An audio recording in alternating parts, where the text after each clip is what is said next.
Maybe you found someone special, someone who makes your heart feel a flutter you haven't felt in years.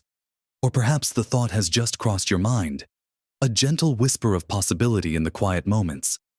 Remarrying after 60?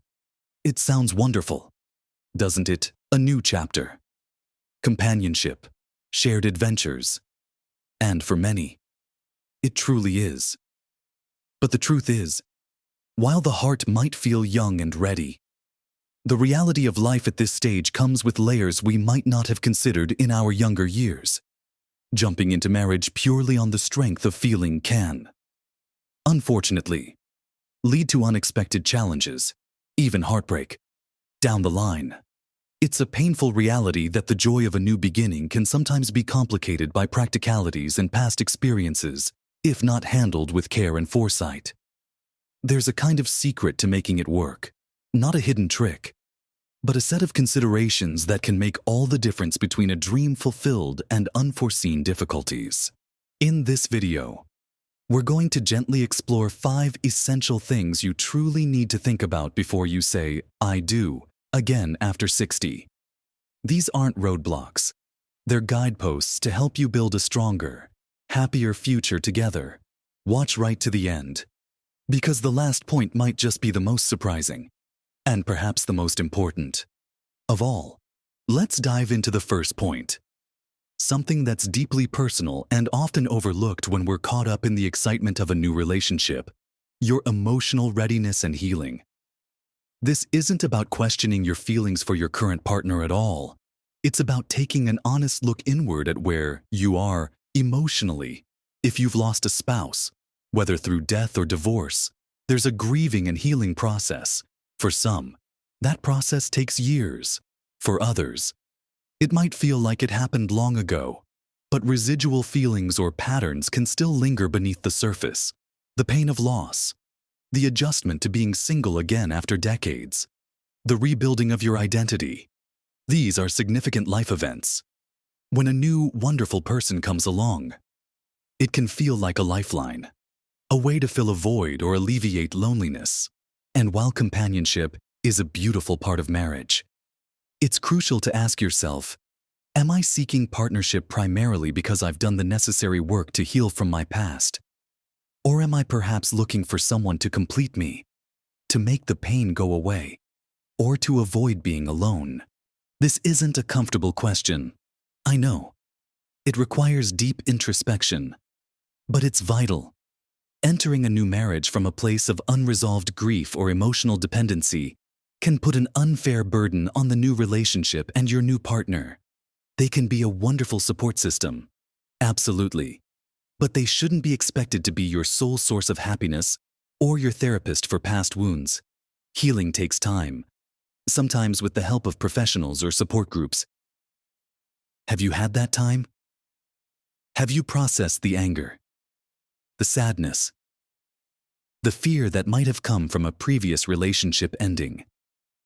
Are you comfortable and content being yourself, alone? Or does the thought of being alone still bring a sense of dread? Consider, too, the dynamics of your previous marriage. Were there patterns of communication, conflict resolution, or emotional expression that weren't healthy? We all bring our past experiences and habits into new relationships, sometimes without even realizing it. Taking the time before committing to a new marriage to understand your own emotional triggers, your communication style, and your expectations, both realistic and unrealistic, that were shaped by your previous relationship, can make a profound difference. It gives you the opportunity to enter this new partnership as a whole, self-aware individual, ready to build a new dynamic, rather than repeating old ones or seeking a replacement for what was lost. It's about standing on your own 2 feet emotionally and choosing to share your already full life with someone, rather than needing them to complete an empty one. This isn't to say you shouldn't lean on your partner. Healthy relationships involve mutual support. But the foundation should be 2 individuals who are emotionally stable and ready to merge their lives, not 2 halves desperately trying to become a whole. Take time for yourself. Spend time with friends who uplift you. Pursue hobbies you love. Perhaps even consider talking to a therapist or counselor to gain clarity on your past experiences and your emotional landscape. This introspection isn't a sign of weakness. It's a sign of strength and a commitment to building the healthiest possible future for yourself and your potential partner. Being truly ready emotionally is perhaps the most generous gift you can give to a new marriage at this stage of life.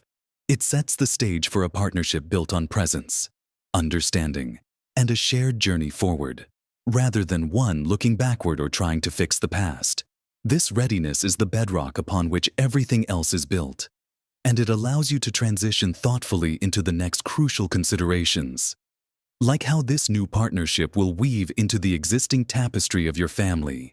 Now that we've gently explored the vital landscape of your own emotional readiness, let's turn our attention to a consideration that touches the lives of others dear to you: your family dynamics. By the time we reach our 60s, most of us have established families, adult children, grandchildren, perhaps even great-grandchildren. These relationships are precious, deeply ingrained in our lives, and, understandably, any significant change like remarrying will have an impact on them. While your decision to remarry is ultimately yours and your partner's, the feelings and reactions of your children and grandchildren are a reality you'll need to navigate with care and understanding.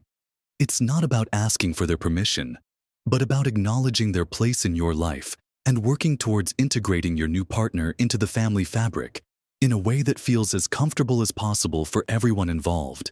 Let's be honest, this can be a sensitive area. Your children may have complex feelings. They might be protective of you, especially if you've been through a difficult time. They might feel a sense of loyalty to your deceased or former spouse, even years later. They might worry about practical matters like inheritance or family traditions changing. Or they might be absolutely thrilled to see you happy and finding companionship again. Often, it's a mix of these feelings. It's crucial to approach this topic with open communication, patience, and empathy. Start by sharing your happiness with them in a genuine way. Introduce your partner gradually. Invite them to casual family gatherings, but avoid forcing situations or demanding instant acceptance. Give your children and grandchildren time to get to know your partner organically. Listen to their concerns without becoming defensive. Try to understand their perspective, even if it's rooted in fear or misunderstanding. Reassure them of your continued love and commitment to them. Make it clear that your new marriage doesn't diminish the importance of your existing family relationships. It's about expanding the circle of love and support. Blending families can be a complex dance, especially when adult children from different sides are involved. They may have different expectations about holidays, family gatherings, and your role in their lives. Discussing these potential areas of friction openly with both your partner and your children can help.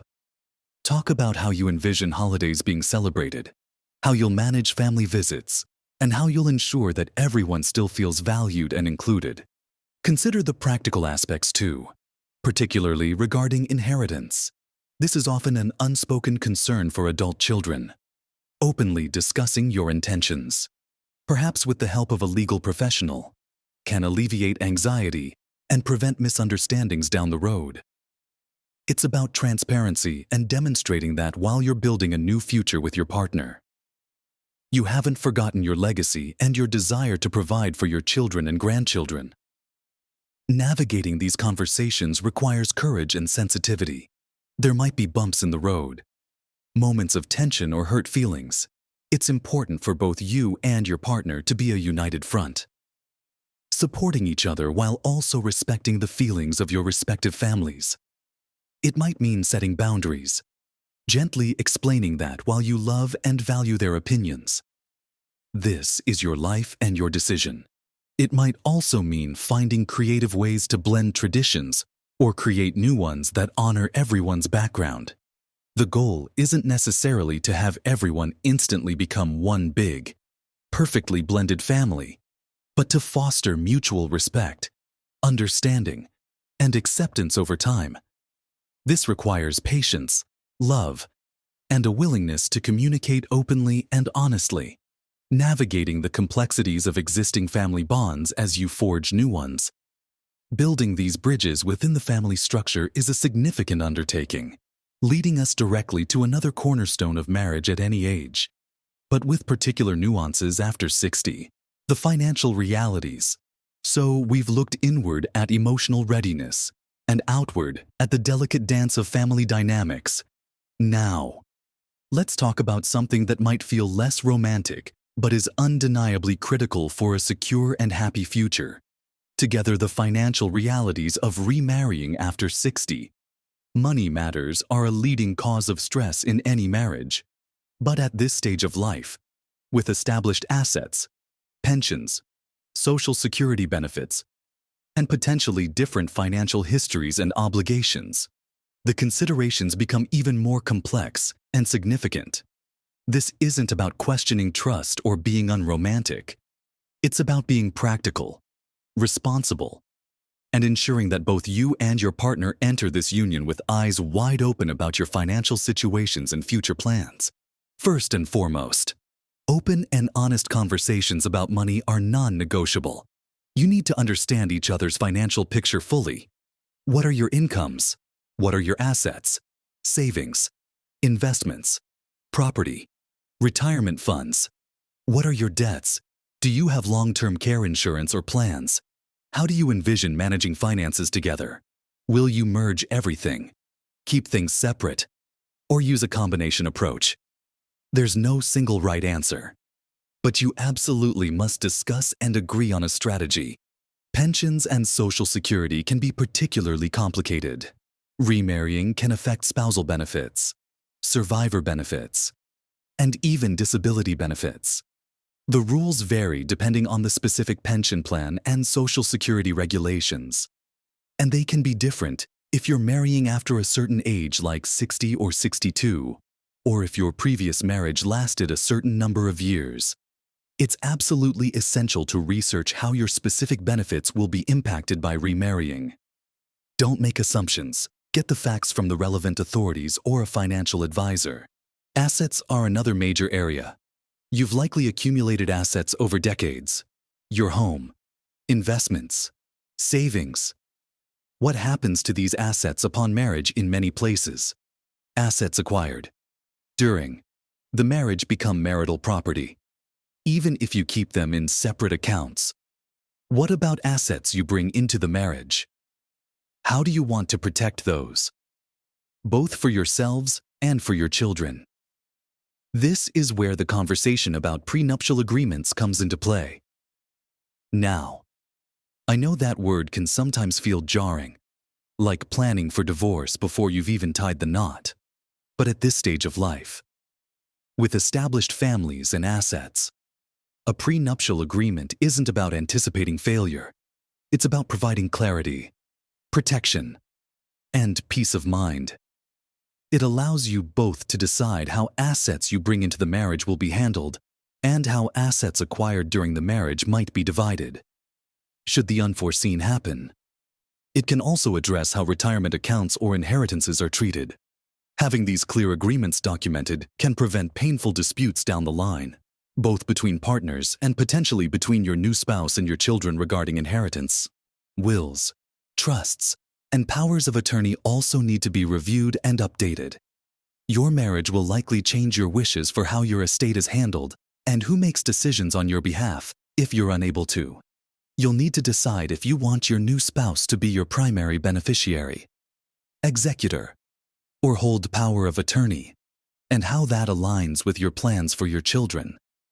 Consulting with an elder law attorney or estate planner is highly recommended to ensure your legal documents reflect your wishes and comply with the law. Discussing finances this deeply requires vulnerability and trust. It's not about keeping score, but about building a shared understanding and a joint plan for financial security. It's about protecting both partners and ensuring that the financial foundation of your marriage is as strong as the emotional one. Getting professional advice from a financial advisor who understands the complexities of retirement and blended family finances is invaluable. They can help you navigate the specifics of pensions, Social Security, investments, and estate planning in the context of your new marriage. Taking the time to sort through these financial layers ensures that your golden years together are free from unnecessary financial stress and uncertainty. It provides a solid base as you consider how your individual lives and established independence will mesh together. Which brings us to the next crucial point: lifestyle and independence. Beyond the emotional, family, and financial aspects, remarrying after 60 requires a candid look at your established lifestyles and your hard-won independence. You've spent years, perhaps decades, living life on your own terms. You have your routines, your habits, your friendships, your hobbies, your preferred way of doing things around the house. You've cultivated a sense of independence that is valuable and comfortable. Marriage, by its very nature, involves compromise and merging lives. And doing that after age 60, with fully formed lives, presents a unique set of considerations. Think about the practicalities of daily life. Do you want to live together? If so, whose home will it be? Or will you find a new one? Moving is a significant undertaking at any age, but particularly later in life. If you decide to live together, how will you manage the shared space? Whose furniture stays? Whose goes? How will household chores be divided? These might sound like trivial details, but they are the stuff of daily life. And mismatched expectations or unwillingness to compromise on these points can create friction. You might be an early riser who loves quiet mornings with a cup of tea and the newspaper, while your partner is a night owl who enjoys loud music in the evening. Neither is right or wrong, but you'll need to discuss how you'll navigate these differences respectfully to ensure both of you feel comfortable and have space for your own routines. What about your independence? Are you used to coming and going as you please? Making spontaneous plans or spending time entirely on your own? Marriage means coordinating schedules, considering another person's preferences, and spending significant time together. Are you ready and willing to make those adjustments? It's important to discuss how you'll both maintain individual interests and friendships outside of the marriage. It's healthy and necessary to have your own space, your own time, and your own connections. Will your partner support your existing friendships and hobbies? Will you support theirs? How will you ensure you don't lose your sense of self or become solely defined by your new relationship? Maintaining your independence within the structure of marriage requires conscious effort and open communication. It's about finding a balance between shared life and individual autonomy. Consider your social circles. Your friends are likely a vital part of your life. Will your friends mesh with your partner's friends? Will you continue to see your friends individually or primarily as a couple? Navigating blended social lives can be as complex as blending families. It requires effort from both partners to be open to new people and new social situations. Even seemingly small things like mealtimes, temperature preferences in the home, or how clean or tidy you like things to be can become points of contention if not discussed. One person might be a meticulous cleaner, the other more relaxed. One might prefer quiet evenings, the other might enjoy having guests over frequently. These aren't necessarily deal breakers, but they require awareness, discussion, and a willingness to find common ground or agree to disagree respectfully. The key here is communication. Before these issues arise, talk about your daily habits, your expectations for shared living, and your need for personal space and time. Be honest about your non-negotiables and be open to finding ways to compromise on the things that are more flexible. Understanding and respecting each other's established lifestyles and the importance of maintaining a degree of independence is crucial for a harmonious marriage at this stage, paving the way for the final, perhaps most significant consideration. We must explore health and caregiving. So, we've navigated the emotional waters, considered the family landscape, sorted through the financial structures, and thought about blending lives and maintaining independence. That brings us to the fifth, and perhaps most deeply intertwined, consideration when contemplating remarrying after 60: health and the potential for caregiving. It might feel less romantic to discuss ailments and future needs, but acknowledging the realities of aging and proactively discussing health with your partner is a profound act of love and responsibility. As we get older, our health can become more unpredictable. Existing conditions might worsen, and new ones can arise. When you marry someone after 60, you are not only committing to share your life with them, but you are also implicitly agreeing to support them through potential health challenges. And they are agreeing to do the same for you. Are you prepared for this reality? Have you had open and honest conversations about your current health status? Are there any conditions you are managing? What are your expectations regarding future health? It's important to understand each other's health beliefs and practices. How do you approach doctor's visits, medications, and healthy living? What are your wishes regarding medical treatments and end-of-life care? These are difficult conversations, but they are essential. Knowing your partner's wishes regarding things like resuscitation, feeding tubes, or palliative care, and sharing your own, is a gift you give to each other and to your families. It alleviates uncertainty and ensures that decisions made during difficult times are aligned with your values. Beyond discussing current health, you need to consider the potential for future caregiving. This is often the elephant in the room. One or both of you may eventually require significant care. Are you physically and emotionally prepared to potentially become a caregiver? Do you have a support system in place?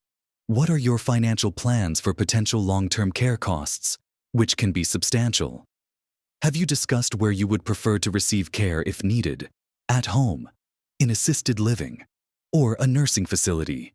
These conversations aren't about being morbid. They're about planning for the full spectrum of life's possibilities.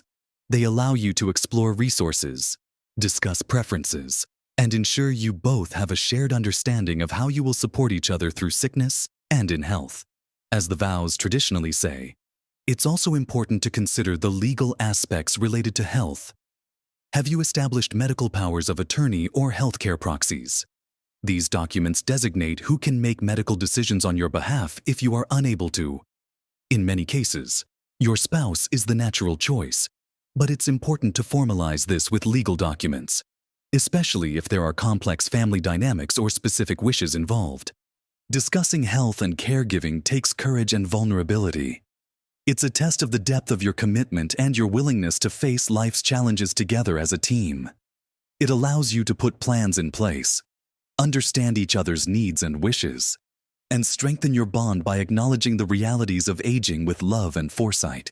Remarrying after 60 is a beautiful opportunity for companionship, love, and shared happiness in a new chapter of life. We've walked through 5 crucial things to consider ensuring your own emotional readiness and healing from the past, navigating the complexities and embracing the dynamics of your existing families, clearly understanding and planning for your financial realities together, honestly assessing how your established lifestyles and independence will merge, and proactively discussing health and the potential for caregiving. These aren't roadblocks. They are the building blocks of a strong, resilient, and joyful marriage at this stage. Taking the time to explore these areas with honesty, openness, and love with your partner will help you build a foundation that can withstand the unique challenges and embrace the wonderful opportunities that come with this new beginning. Remember, small changes in perspective and a willingness to have these important conversations can make a profound difference to your happiness and security together. It's about making informed choices and stepping into this new phase of life with clarity and confidence. We'd love to hear your thoughts and experiences on this topic. Have you navigated remarrying after 60? What were your biggest considerations or surprises? Share your wisdom in the comments below. Your insights could help someone else. If this video was helpful to you, please give it a like. It lets us know we're creating content that resonates. And don't forget to subscribe to our channel for more helpful content designed to support you in living your best life at every age. Thank you for watching. And here's to finding happiness and building a wonderful future, whatever that looks like for you.